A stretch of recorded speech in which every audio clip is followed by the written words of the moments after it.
Good afternoon, everyone, and welcome. My name is Melissa Sweat, Online Community Manager at People on the Go, and I'll be moderating our People on the Go Lunch and Learn webinar today.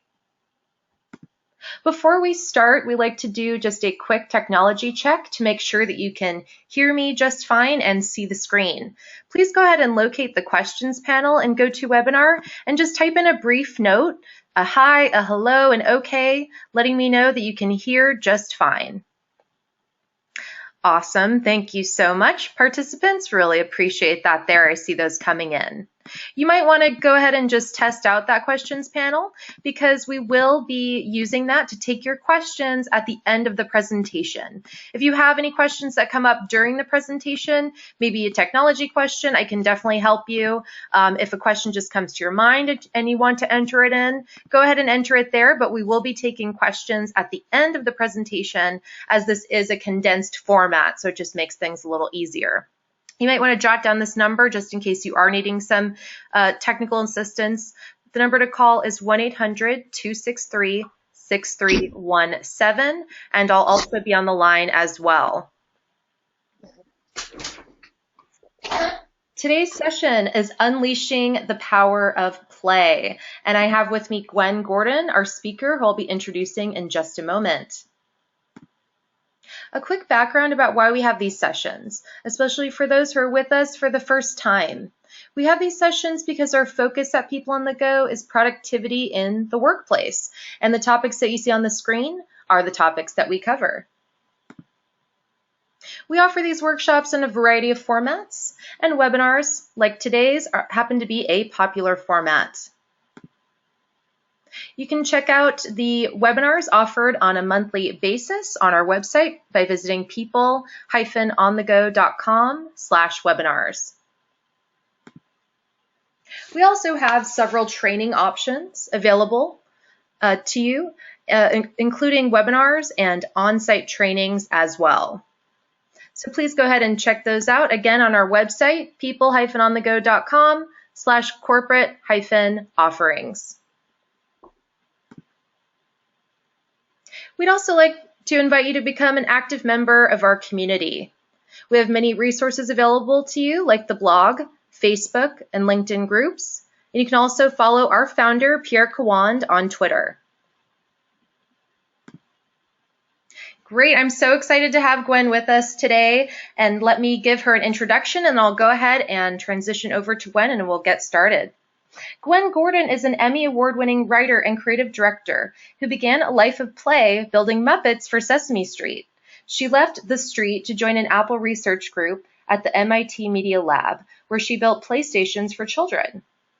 Gwen has been an artist in residence in settings ranging from Xerox PARC to San Quentin Prison. She earned her master's degree in philosophy and is a pioneer in the field of adult development play, publishing and teaching widely on the subject. Gwen has applied her insights to the design of programs for companies, including IDEO and PepsiCo, groups ranging from life coaches to TSA security officers, and for popular films, including What the Bleep Do We Know and The Story of Stuff. Gwen currently blogs at the Huffington Post and is producing a PBS special about play called Now Playing. And with that, I'm going to go ahead and turn it over to Gwen. This transition will take just a moment here.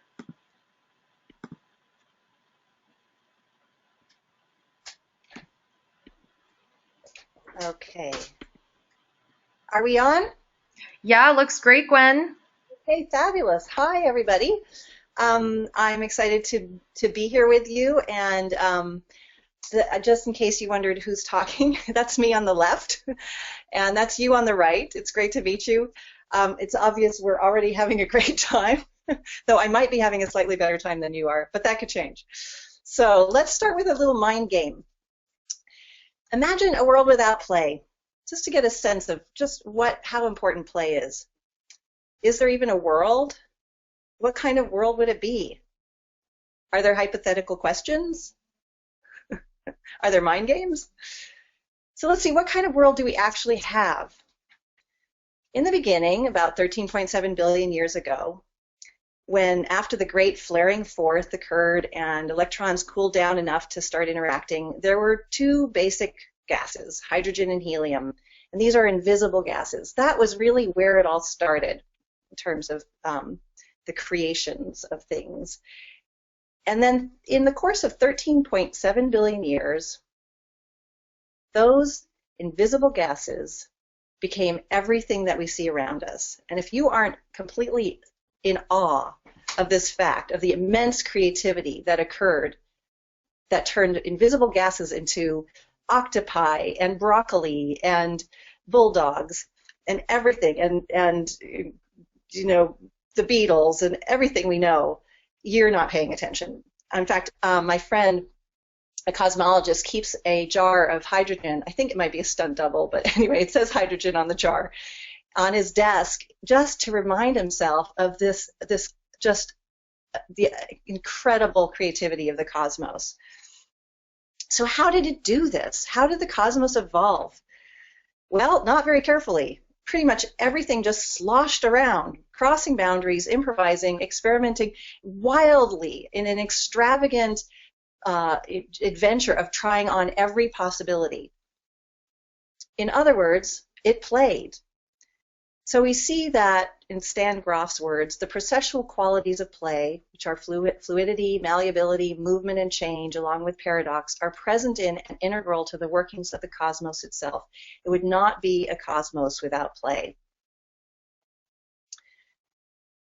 So scientists used to think that just mammals and some birds play.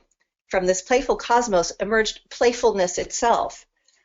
But now we know that play has a number of phylogenetic roots. In fact, play appears from different roots simultaneously. It's sort of like eyes. Eyes appeared in different roots. The universe wanted to see itself, and the universe wanted to play. So we're seeing that play is actually really ubiquitous. Reptiles play, octopuses play, sharks play, even spiders play. This is a recent discovery, and for so many creatures to play, it really must be pretty gosh darn important. And the play drive itself is immensely strong. This is a video that was taken by a surveillance camera that a man set up in his house because he saw that he'd leave the house and this is that's Garbanzo, the fearless pug who seems to be afraid. But anyways, we'll try to ignore that. So this man set up this camera, and this is what he found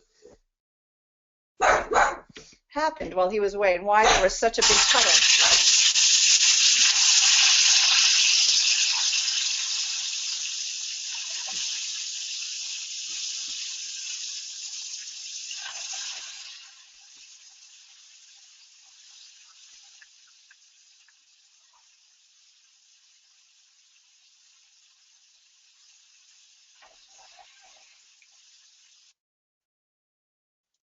So I love that video. So this is really interesting to people, that the scientists, to see that the play drive is so strong and it's so ubiquitous, and at the same time, play itself is extremely risky. When you're not playing, you're using up valuable energy, and you're not looking for predators or eating or mating or doing anything that's directly related to your survival. Plus, you're incredibly vulnerable. One striking example was witnessed in Alaska, where baby seals are a regular meal for sea lions. And of these 26 baby seals that died in the course of a week, 22 of them were playing at the time of the attack. And this is actually, this is a shot of what turned out to be 3 leopards that were playing with a baby impala. And people thought, well, how cute. And then it turned out that they did end up eating the impala. I'm so sorry to tell you that. So when something like play stays around for this long in this many species at such a risk, it means it's pretty gosh darn important. So why? And of course, to answer that question, we study some rat brains. That's what we do. So the scientist Jaak Panksepp, he decided to see where the play drive was rooted in the brain. He's a neurologist. And he decided, since most of us have been, most scientists thought that play only occurs in higher cognition, in animals that have that are more complex. He thought he would remove the prefrontal cortex from rats to see whether they still played. Of course, the prefrontal cortex is where the fancy stuff is, the problem solving, decision making, language, higher order processes. So he took this out. He removed the frontal cortex. And it turns out that the rats that had this part removed actually played more rigorously than the rats with the frontal cortex. And this was thrilling to researchers. This showed that play sat alongside the other drives, survival drives, like eating, sleeping, and breathing and mating. It has a primitive base, so it's essential to survival. But why? What does it actually do? What we've learned is that after decades of research, that play is not a frivolous pastime, as most of us were led to believe. It's actually the foundation for a healthy brain, cognitive, linguistic, physical, psychological. I mean, pretty much, it's just so packed with goodness, with benefits. It's like a superfood. In fact, I call it the kale of behavior. So here we have a list of the different domains. Let's go through them. Physically, how does play help us? Well, we move. A lot of play is to do with movement. In fact, one of the meanings of play is movement. A rope has play if it can move. When it's stiff and rigid, it doesn't have play. So play has to do with movement. And when we move, we develop physical coordination. But probably most importantly, we feel good. We get this release of immense pleasure hormones. And now we have instruments that are sensitive enough to measure the thousands of chemicals produced by positive states. And play is one of the most positive, produces more than any other activity. And those chemicals are critical to our well-being. In fact, every single organ, except maybe hair, benefits from it. Although I think probably you have better looking hair if you play too. But people who are play deprived have a life expectancy 5 to 10 years lower than people who play. So play turns out to be a greater risk factor than smoking and obesity. Okay, so how does it benefit us socially? Many scientists actually believe that this is the most important benefit of play because it grows pro-social brains. It actually develops the social engagement brain, part of the brain. Here we have a polar bear and a husky, and the polar bear decided not to eat the husky because the husky gave it an irresistible play bow, which is a particular stance. It's universal across species. And so the bear, in order to play with the husky, shows its belly to show that it's not going to eat it. I'm a friend. I'm a playmate, not a predator for now, just for now.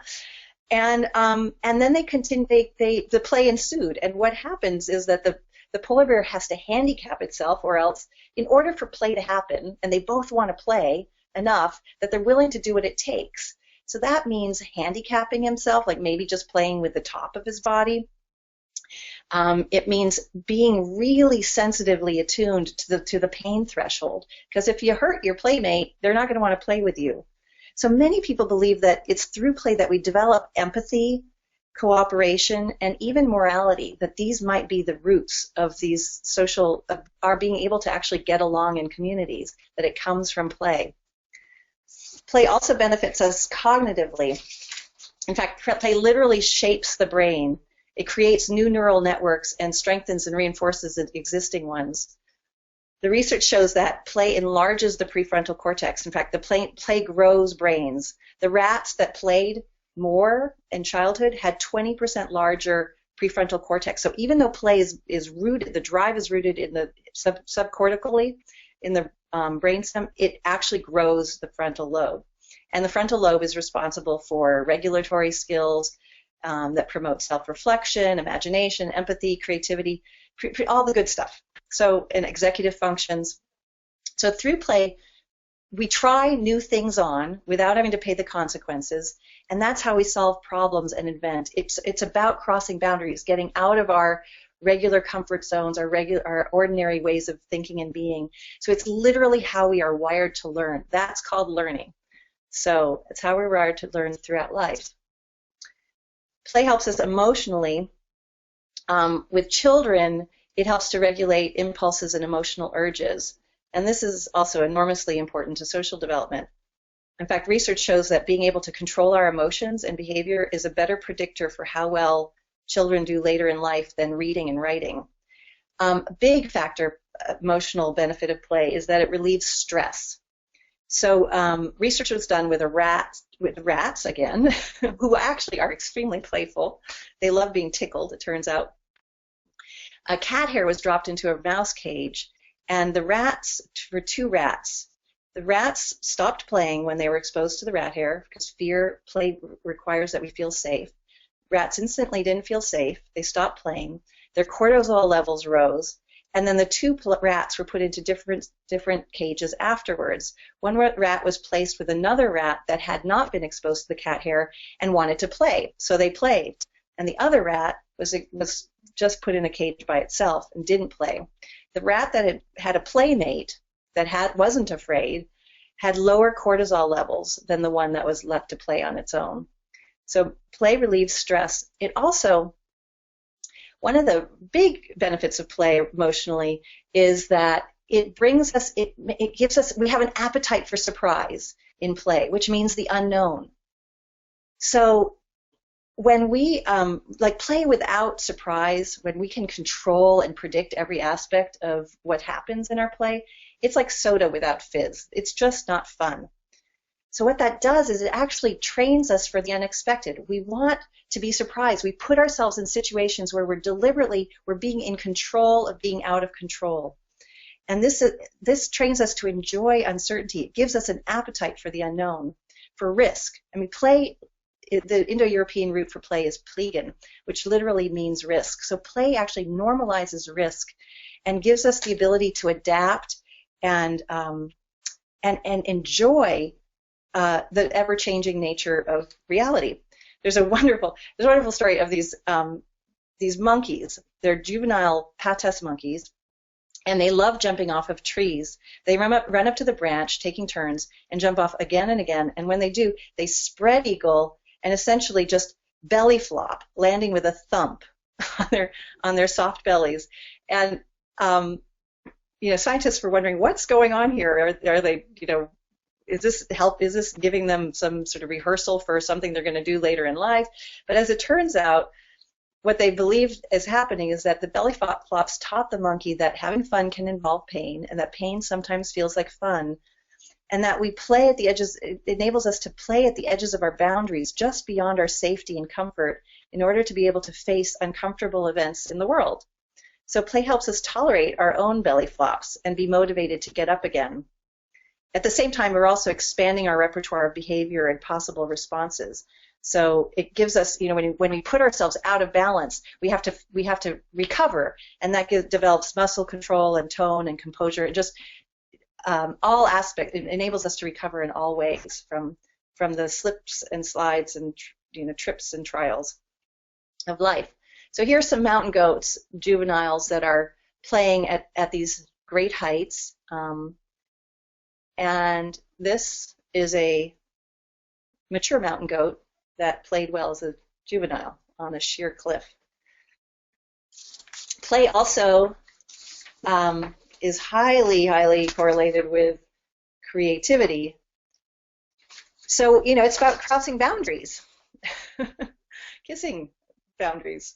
And it basically generates new possibilities. Creativity comes from an open state of mind. The creative act is an act of play. You don't get creativity without it.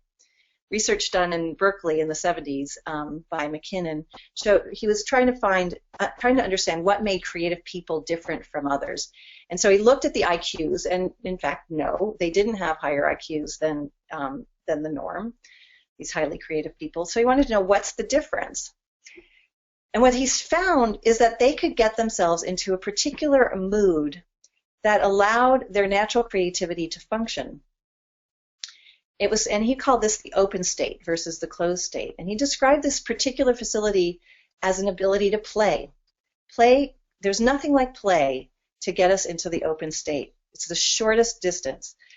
And they were childlike because they play with and explore ideas for the enjoyment of it, not for the outcome. So that was part of what it took to get in the open state. And of course, a creative idea that leads to that is useful is an innovation. Further research showed that not all play is made equal. Some play is actually more beneficial than others, and the play that's the most beneficial of all in all these areas is playful play. And that's the play that we do with a light heart, spontaneity, good humor, and joy. That has the most benefit.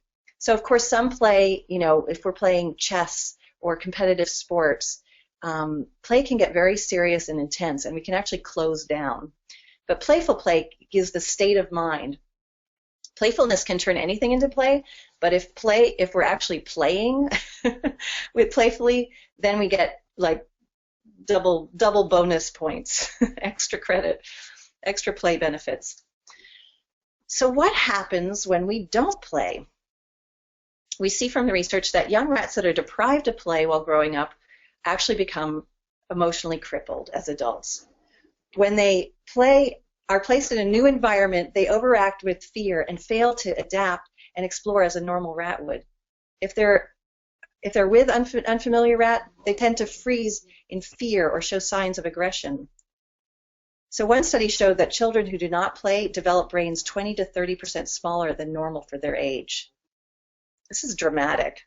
The opposite of play isn't work, it's depression. Not only are we undeveloped and maladaptive, but we become depressed. And rates of depression now are at record highs. In fact, for youth between 10 and 24 years old, suicide is the third leading cause of death. And about 11% of adolescents are depressed by the age of 18. I mean, we're in a real play deprivation crisis.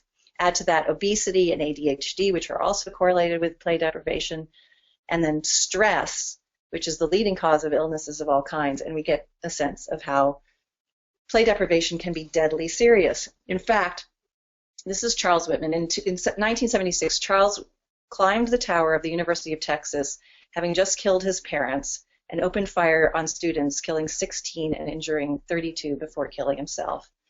This was one of the first events of its kind, which have now become more common. And Dr. Stuart Brown was brought in to try to understand why this happened. He studied 26 young murderers and found that normal play behavior was virtually absent throughout their lives. In fact, he saw that chronic play deprivation dehumanizes us, diminishing our ability to care, to empathize, and exercise compassion, and to share the same reality as others. And it makes us just disturbed, aggressive, and violent. So let's look at the other side, the upside. What happens when we do play? And human history is full of examples of highly creative people. Here's one now. So the quote by Richard Feynman, "Study hard what interests you most in the most undisciplined, irreverent, and original way possible." Feynman is possibly the most famous example of a playful genius. He quit physics because it had stopped being playful and only started again when he decided he would keep doing it only as play and without any concern or interest in whether he was doing something important that mattered. That freed him up. But this guy right here, this is Eric Demain, and he's my favorite play-saturated genius. He's a former child prodigy, only former because he's now 26, I think. Mathematician, computer scientist, and origami artist. And he was homeschooled by his father. They would travel around the country selling and presenting puzzles. And he started teaching at MIT at 20, and at 23 he was the youngest person to receive a MacArthur Genius Award. And mostly he just keeps playing with his father, his favorite collaborator. Right now they're experimenting with leaving breadcrumbs in a circle in the park to see how birds respond, and studying the geometry of pasta shapes. They also plan to lock a pigeon in a cage of bread so it can peck its way to freedom.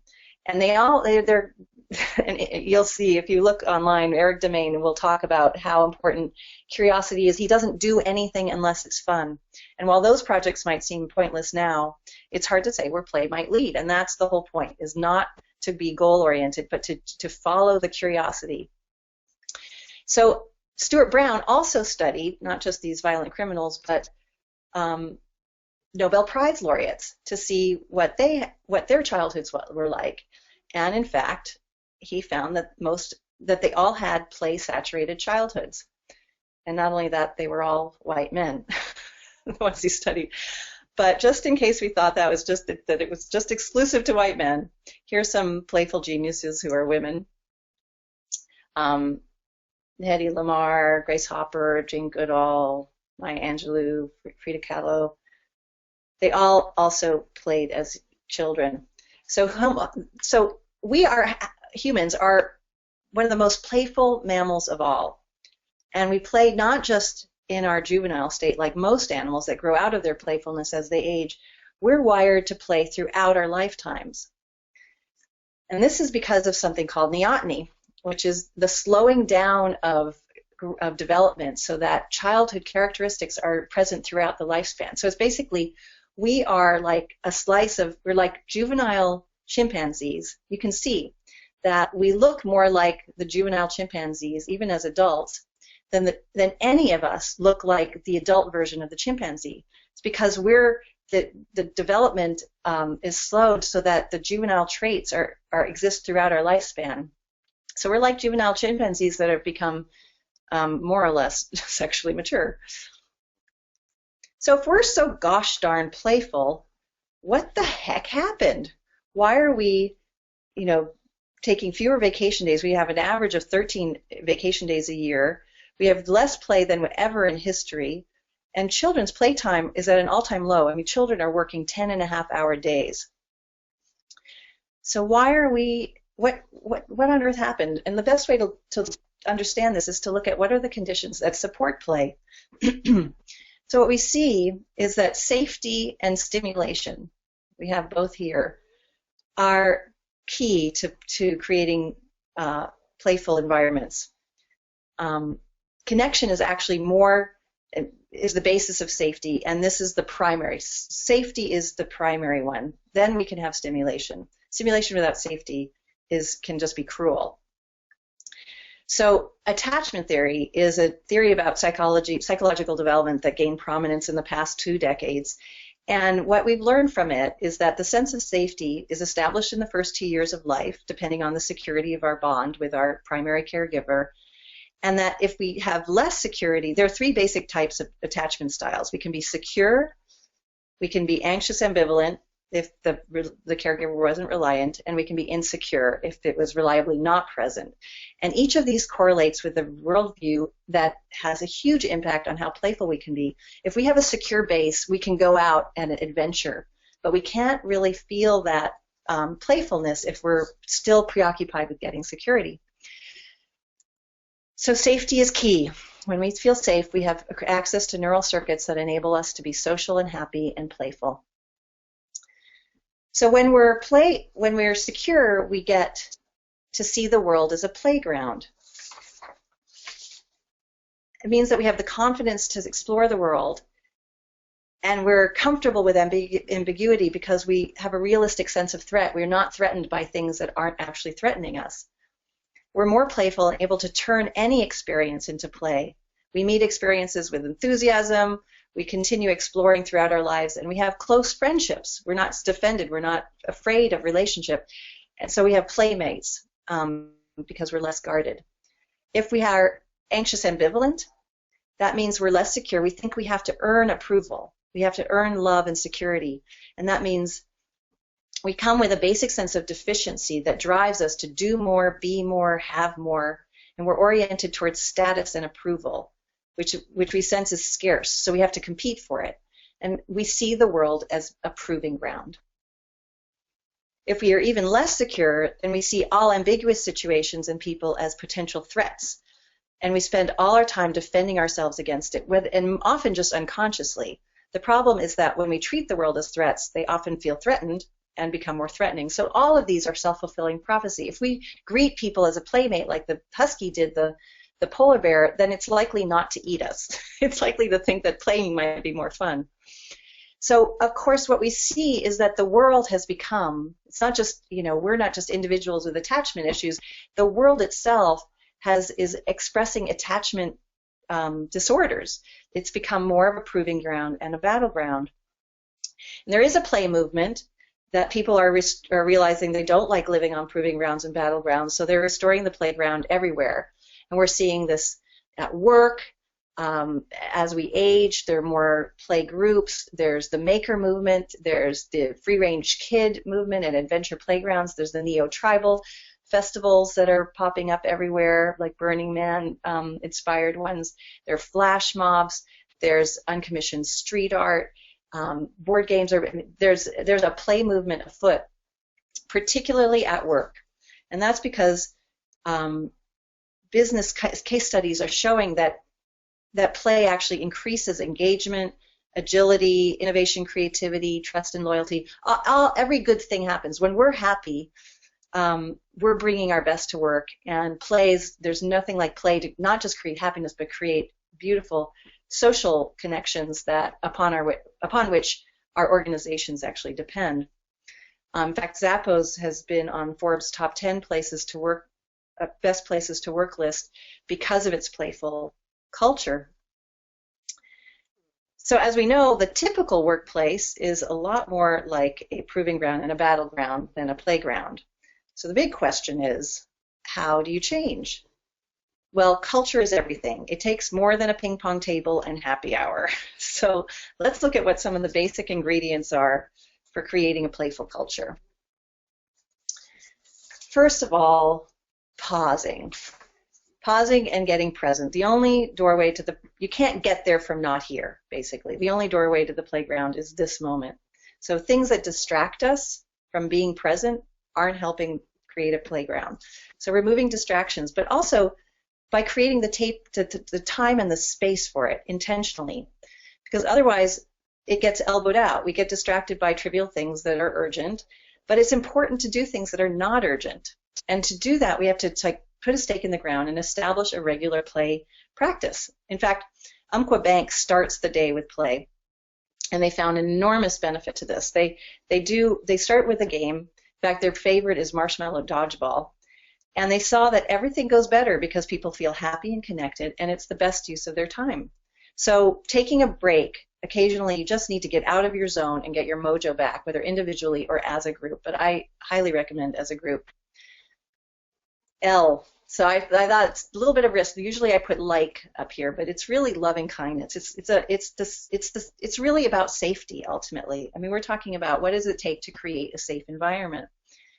And that's, non-judgmental. It means acceptance, appreciation, actively looking for things you like about your colleagues, acknowledgments, telling them, and then doing the kind thing.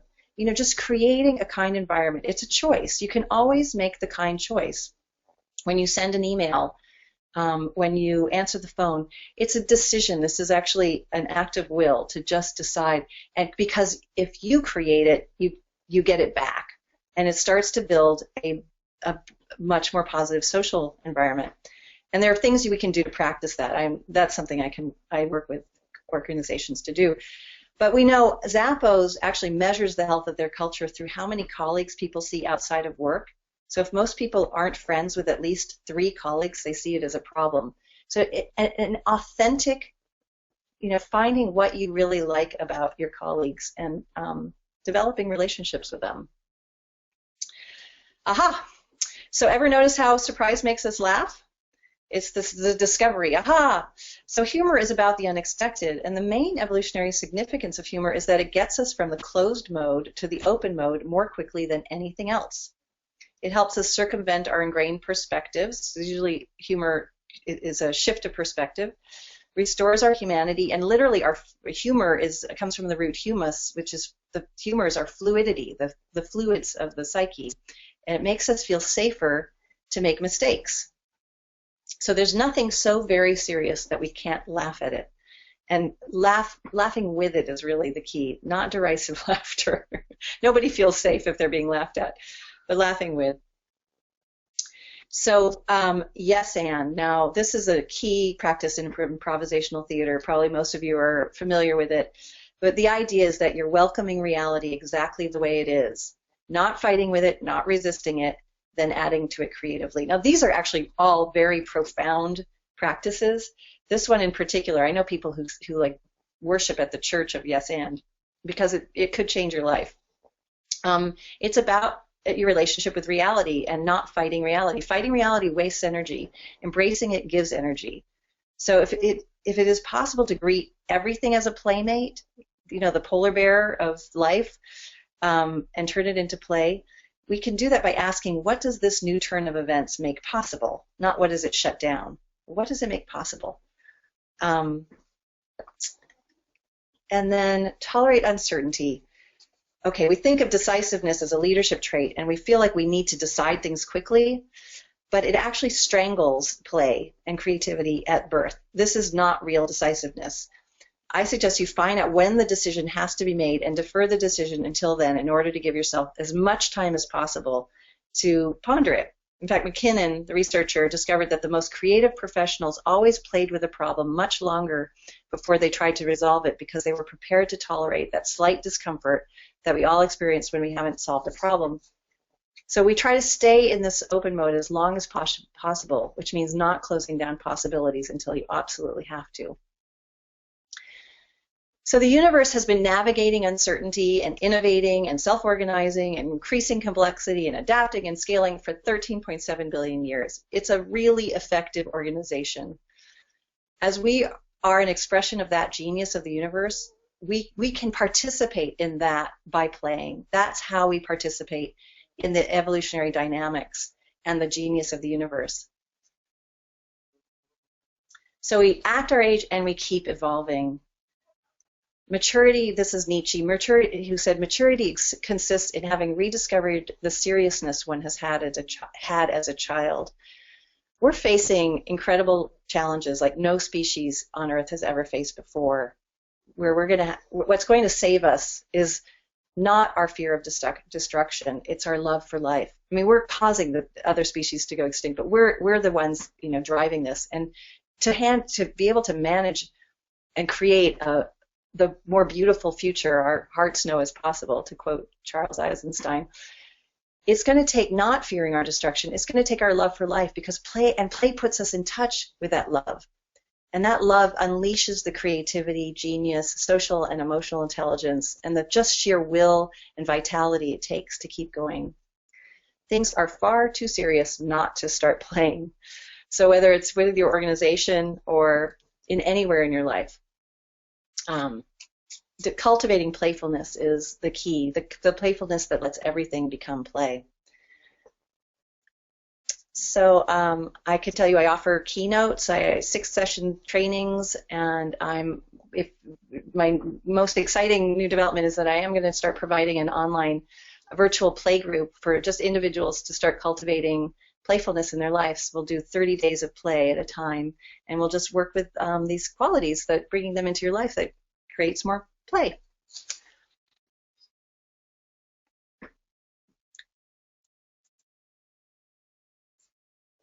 Melissa? Thank you so much, Gwen. I'm going to go ahead and transition back to my slides. Everyone, I already see some questions coming into that questions panel. If you'd like to start asking some questions now, please go ahead and do that. Thank you again, Gwen, for your wonderful presentation, and thank you everyone for being here. Here again is Gwen's contact information if you'd like to get in touch with her and learn more. We're going to go over today just probably a few minutes. If you can stick around, that would be excellent. We'll also be posting a recording of this session in our groups on Facebook and LinkedIn, so you can also find it there within the next day. A couple reminders before we get into the Q&A.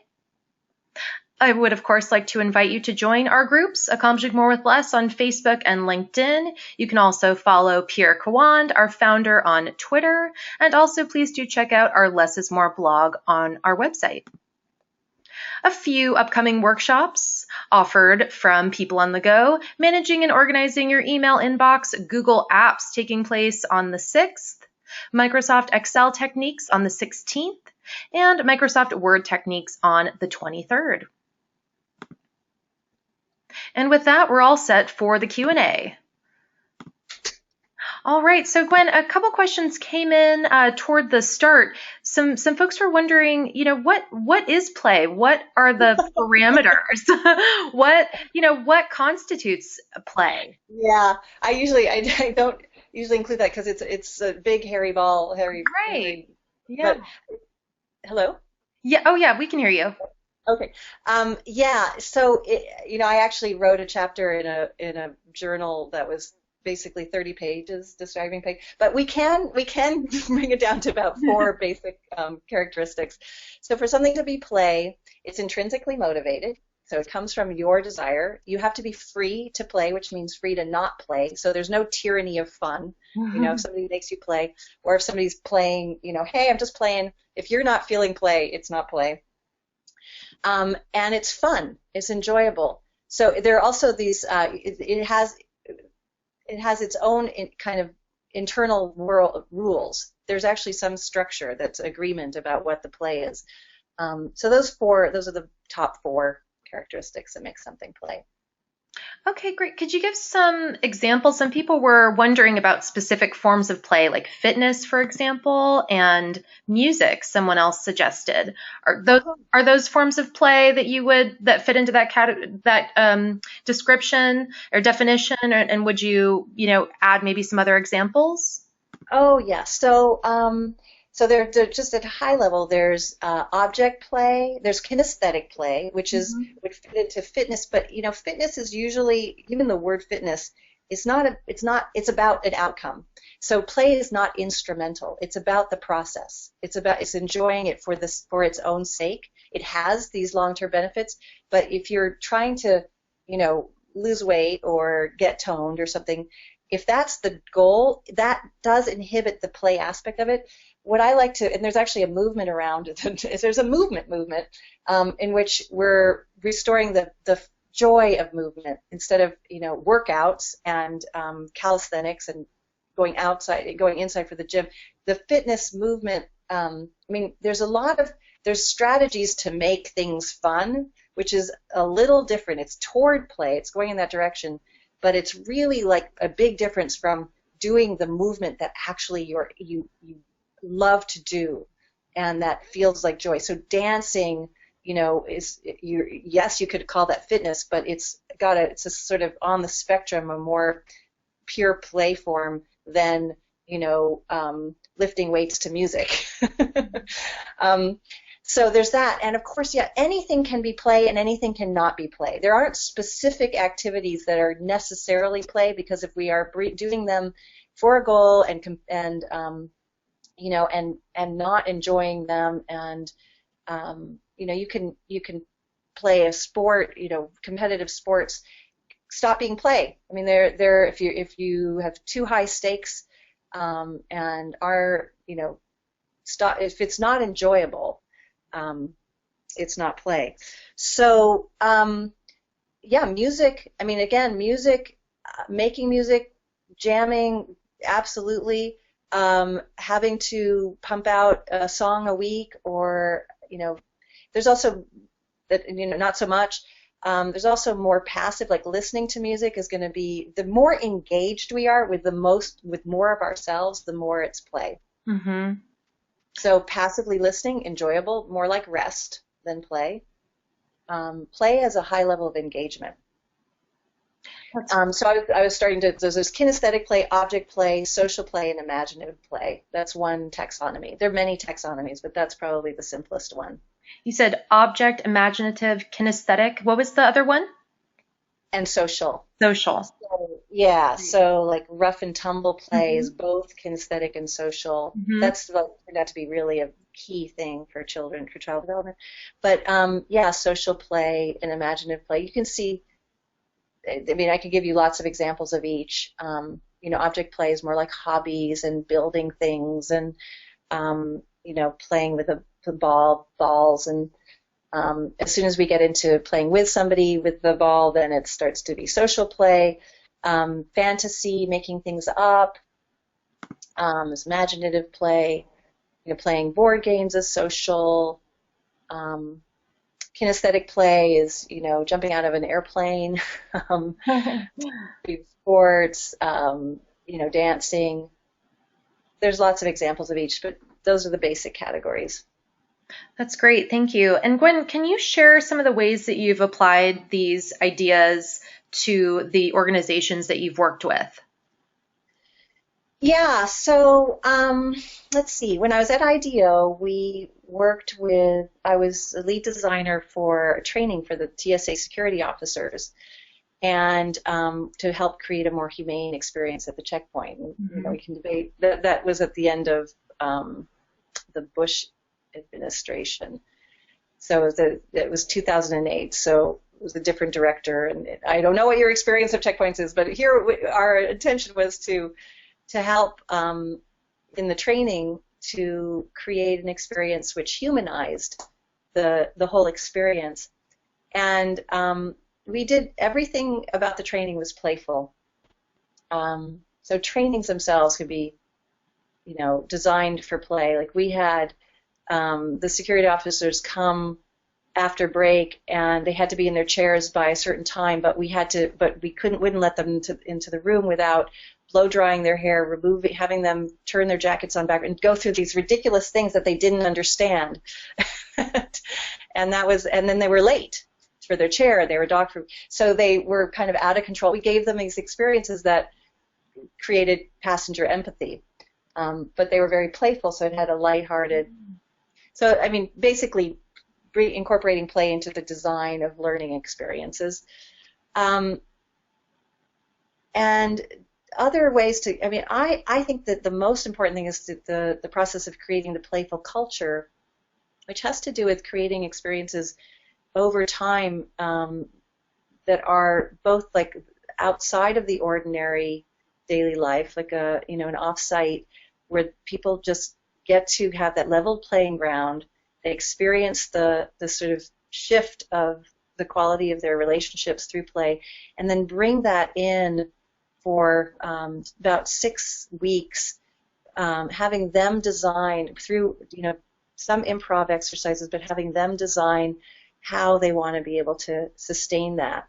But give them a taste of it first, and then provide experiences that just empower them and create structures that enable them to start developing the culture of play that's unique to them, using all those different ingredients, like marking some way that they're going to have that play will set the tone for the day, and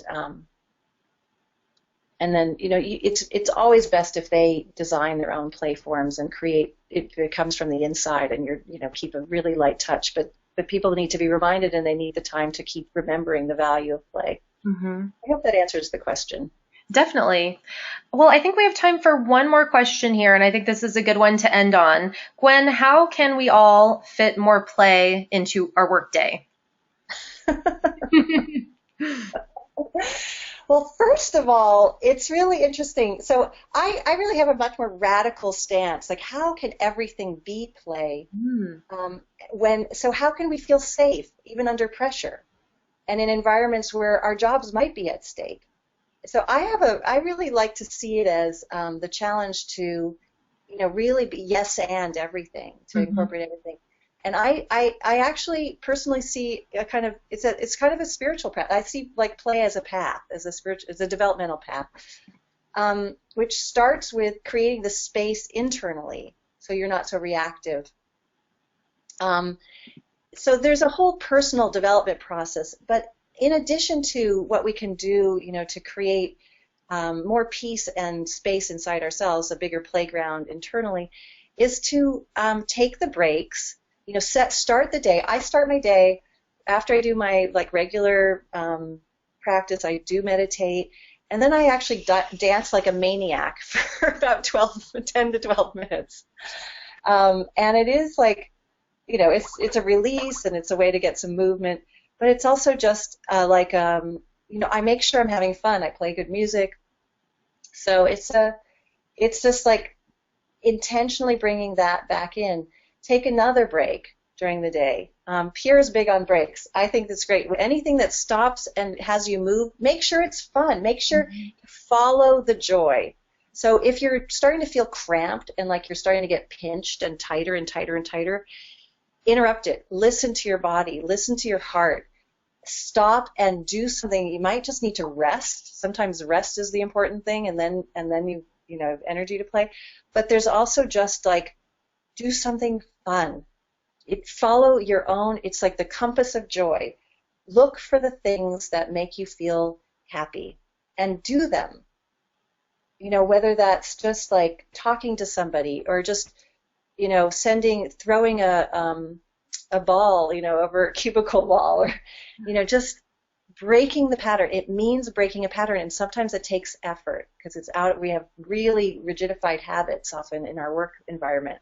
So it's the pausing and taking that and choosing. Sometimes it's also just being kind to somebody, doing something nice that then opens the playground. But it's you can play bow each other. You know that there's a whole bunch of techniques for how you do that, like create an irresistible play invitation. So there are a lot of different ways to spice it up. Well, that's wonderful. Thank you so much, Gwen, and thank you all again for joining us today and for staying after. You will receive an email following up on this session with information on where to access the recording. Again, that'll be posted in our Accomplishing More with Less groups on LinkedIn and Facebook. Gwen, thank you again one more time. When we exit the session today, everyone, a feedback form will pop up on your screen, and we would greatly appreciate your feedback. Have a great rest of your day. Bye-bye. Bye-bye. Bye, Gwen.